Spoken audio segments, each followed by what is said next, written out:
Mamma काय करायली? भाजी.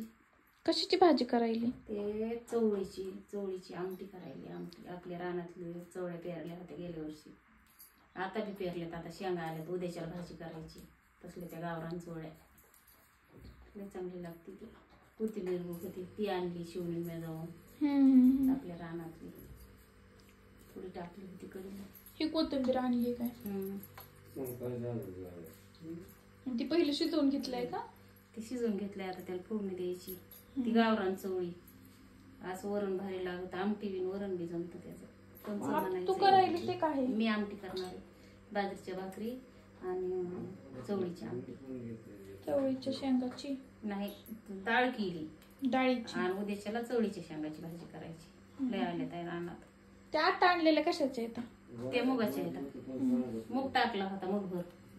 म्हणलं आपल्याला खायला डुकरं ठेवीत नाही शेजारी पेरल्यावर, म्हणून काय केलंय चवळी मुठभर आणि मूग मुठभर तिथं साहेबनी ती इसकाटली. ते त्यांना कुठं सापडायचे तर आपल्याला खायपुरतं भागत आहे. शेजारी पेरलं की डुकर खाते ते, म्हणून उसं टाकलंय ते कुठं कुठं खायपुरतं. एखादं झाड आपलं रानात गेलं तर शेंगा खायला होत्या.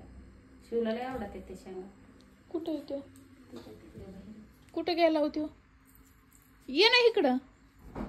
बोय मग पोळणा चावून बोटाला. ते भाऊला काय करतोय, भाऊ सापडितोय आणि त्याला बुक्कीने हाणितोय.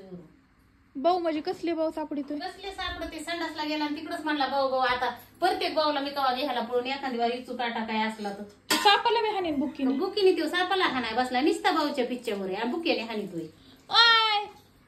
भाऊला बुक्कीने हाणीत जाऊ नको ना, भाऊ चावत असतोय.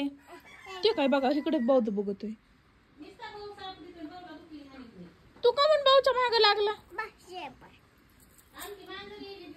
कुठं?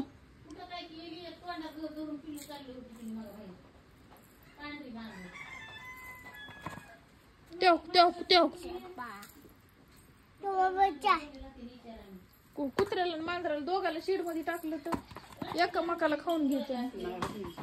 कसं राहते मांजरीचं आणि कुत्र्याचं नाही ना जमत. त्याचं शिवाचं जमत आहे.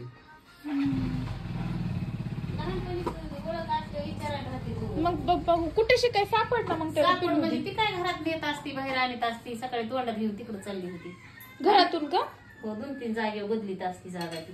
मग थोडे मोठे झाले येतील ना ते इकडं. मोठे झाल्यावर होती. मग काय करू? कुत्र्याचा कलर तच नाही, पांढरा आणि केशरी. मग दोघं मिळून राहत. कुत्र्याला गुबून आहे.